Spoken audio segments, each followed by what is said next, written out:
Hello dear parents, welcome back to child care with Ayurveda. दोस्तों, आजकल बच्चों की सबसे कॉमन शिकायत है कि बच्चों को पोटी टाइट आती है या बच्चे पोटी करते समय ताकत लगाता है। दो दो तीन तीन दिन, चार चार दिन बच्चा पोटी नहीं जाता, पेट में दर्द होता है। तो आखिर इसके क्या कारण है और कैसे हम इसको ठीक कर सकते हैं? तो दोस्तों, मैं सबसे पहले शुरू करता हूँ एक न्यूबॉर्न बेबी से। जो भी पैदा हुआ है वो बच्चा माँ का दूध पीता है और उसके बाद भी कई बार उसको कॉन्स्टिपेशन होता है। तो आखिर इसका कारण क्या है कि यदि माँ अपने खाने पीने में कुछ गरिष्ठ भोजन कर रही है, कुछ तला भुना ऐसी चीजें ले रही है, तो उसके कारण बच्चे को कॉन्स्टिपेशन की शिकायत हो सकती है। इसलिए वहां पर माँ को अपने खाने पीने का विशेष रूप से ध्यान रखना चाहिए। अब यदि मान लीजिए कि आप बच्चे को ऊपर से भी कोई दूध दे रहे हैं, माँ के दूध के साथ आप ऊपर का दूध बच्चे को पिला रहे हैं और उसके बाद बच्चे को कॉन्स्टिपेशन हो रहा है, तो वहां पर आपको एक ध्यान रखना है कि बच्चे का दूध को आपको चेंज करके देख लेना है। कई बार ऐसा होता है कि कोई दूध बच्चे को सूट नहीं करता, उसके कारण बच्चे की पोटी टाइट आती है। तो वहां पर आप दूध को थोड़ा सा बदल कर देख लीजिए या दूध में थोड़ा सा पानी मिलाकर आप दीजिए, तो उससे ये शिकायत खत्म हो जाती है। इसके अलावा दूध में आप थोड़ा सा, अगर बहुत ज़्यादा दिक्कत है तो दूध में थोड़ा सा आप शुगर ऐड करके दे सकते हैं। उससे भी बच्चे की कॉन्स्टिपेशन या पोटी टाइट आने की जो दिक्कत होती है वो खत्म होती है। अब मान लीजिए दोस्तों कि आपका बच्चा 6 महीने से बड़ा है, तो उस समय कॉन्स्टिपेशन या कब्ज के क्या कारण हो सकते हैं और उस समय आपको बच्चे को कैसे इसको ठीक करना है। तो जब भी बच्चा 6 महीने से बड़ा होता है, हम उसको ऊपर से देना शुरू करते हैं। तो कई बार माँ क्या करती है कि एकदम से उसको सॉलिड आहार देना शुरू कर देती हैं और बहुत ज़्यादा मात्रा में खिलाने लगती हैं। उनको लगता है कि हमारे बच्चे को हमने खिलाना शुरू कर दिया है और हम तेजी से बस अब ये कि खिलाते जाएं अच्छा, ताकि हमारे बच्चे का वजन बढ़ जाए, बच्चा मोटा हो जाए।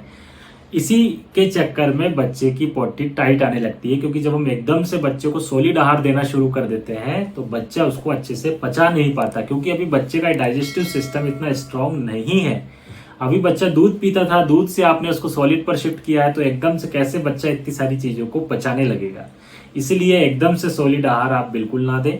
आप लिक्विड का प्रयोग साथ में जरूर करते रहें सॉलिड के साथ साथ। इस बात का आप विशेष रूप से ध्यान रखें। इससे भी बच्चों की जो कब्ज की शिकायत होती है वो या पोटी टाइट आना कम होती है। तो क्या हमें डाइट में चेंज करना चाहिए जिससे कि पोटी नॉर्मल आने लगे? तो पहली बात कि आलू और चावल उस समय काल में आप बंद कर दीजिए। बच्चों को फाइबर वाला आप डाइट दीजिए। पानी ज़्यादा से ज़्यादा पिलाते रहिए। कोकोनट वाटर आप बच्चे को दे सकते हैं, ऐसी चीज़ें पिलाइए। फ्रूट्स में उसको आप एप्पल, नाशपाती, पपीता, इस तरह के फ्रूट्स खिलाइए जिसमें फाइबर होता है, जिससे बच्चों का पेट साफ होता है और बच्चों का डाइजेस्टिव सिस्टम भी स्ट्रांग होता है। वो बच्चों को पोटी टाइट नहीं आती है। आप बच्चों को जूस की जगह प्यूरी बनाकर दीजिए, उससे बच्चों की पोटी में काफी अच्छा होता है। कई बार ऐसा होता है कि पोटी टाइट आने से पोटी वाली जगह में कट लग जाता है और बच्चों को ब्लड आना शुरू हो जाता है, तो पेरेंट्स घबरा जाते हैं। इसलिए घबराएं उसमें बिल्कुल भी नहीं। आपको क्या करना है कि पोटी वाली जगह में नारियल के तेल का प्रयोग करना है। बच्चा जब पोटी जाता है उसके पहले और पोटी से आने के बाद आप सिंपल नारियल का तेल अपनी उंगली से वहां पर लगा दें। इससे जो पोटी टाइट पोटी आने के कारण जो वहां पर कट लग जाता है वो कट नहीं लगेगा और नारियल के तेल से वो हील हो जाएगा। तो फिर वो ब्लड आने की शिकायत है वो खत्म हो जाएगी। इसके अलावा आप अपने बच्चे को एक टब में अच्छे से गुनगुना पानी ले लें। गुनगुने पानी करके उस टब में बच्चे को बैठाएं। उससे भी वो जो पोटी वाली जगह में जो होता है ब्लड सर्कुलेशन अच्छा इंप्रूव होता है और बच्चे की का जो घाव होता है भर जाता है। बच्चे की पोटी टाइट आना कम हो जाती है और बच्चे को काफ़ी अच्छा रिलैक्स फील होता है। उसको चिड़चिड़ापन और रोना और एक पोटी जाने का जो डर मन में बैठा होता है वो डर भी बच्चे का खत्म होता है। बच्चों को दूध की मात्रा ज्यादा देने से भी पोटी टाइट आती है, इसलिए आप विशेष रूप से ध्यान रखें कि जिन बच्चों को पोटी टाइट आने की शिकायत है उनको दूध कम मात्रा में पिलाएं। बहुत ज्यादा मात्रा में दूध देना उनके लिए सही नहीं होता है। अंजीर का प्रयोग आप बच्चों में कर सकते हैं। अंजीर बहुत सेफ होता है और बच्चे खा भी लेते हैं। तो आप क्या करें, रात को सोते समय 1 या 2 अंजीर आप गला कर रख दें और सुबह उठकर उसको पीस कर अच्छे से उसको जो है बच्चे को चटनी बनाकर उसको चटा दें और उसको पानी पिला दें। पानी नहीं पी रहा है तो कोई बात नहीं, उसकी चटनी बनाकर बच्चे को खिला दें। इससे भी बच्चों की पोटी टाइट आने की शिकायत खत्म हो जाती है और बच्चे को अच्छे से पोटी आ जाती है। त्रिफला दोस्तों हम सभी जानते हैं, त्रिफला जिसके अंदर की हरड़, बहेला और आंवला होता है।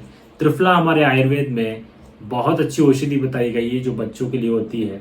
तो आप चाहें तो त्रिफला का सिरप फॉर्म भी आता है, उसको आप बच्चों को दे सकते हैं। उससे बच्चों का पेट साफ होता है। चूर्ण आप बिल्कुल त्रिफला का ना दें, क्योंकि उसका टेस्ट सही नहीं होता है, आपने बच्चे नहीं खा पाएंगे उसको। और उसका सिरप फॉर्म में कई कंपनियों ने बनाया है, जो बाजार में उपलब्ध है, जो बच्चों के लिए ही स्पेशली सिरप तैयार की गई है, तो वो भी आप आयुर्वेद का सिरप प्रयोग बच्चों के लिए कर सकते हैं। उससे भी बच्चों की पॉटी टाइट आने की शिकायत जो होती है वो खत्म हो जाती है। जब भी बच्चे को पॉटी टाइट आए तो उस समय में बनाना का प्रयोग आप बिल्कुल भी ना करें, क्योंकि केला खाने से और पॉटी बनती है और पॉटी टाइट आती है, तो बिल्कुल भी आप वो बच्चों को ना दें। पानी की कमी से भी बच्चों की पॉटी टाइट होती है, क्योंकि ये अक्सर देखा गया है कि बच्चे पानी नहीं पीते और पानी की कमी शरीर में हो जाती है। तो आप यदि आपके बच्चों को इस तरह की प्रॉब्लम है तो बच्चे को बार बार पानी पिलाते रहें, पानी की मात्रा शरीर में कम ना हो, इसलिए एक साथ पानी ना देकर थोड़ा थोड़ा सा पानी बार बार बच्चों को देते रहें। उस समय में केला बच्चे को बिल्कुल ना खिलाएं, क्योंकि केले से पॉटी बनती है, टाइट होती है, तो केले को आप अवॉइड करें। आप बच्चे को कीवी खिला सकते हैं, बड़ी किशमिश जो होती है उससे भी पॉटी नॉर्मल होती है, वो आप बड़ी किशमिश बच्चों को दे सकते हैं।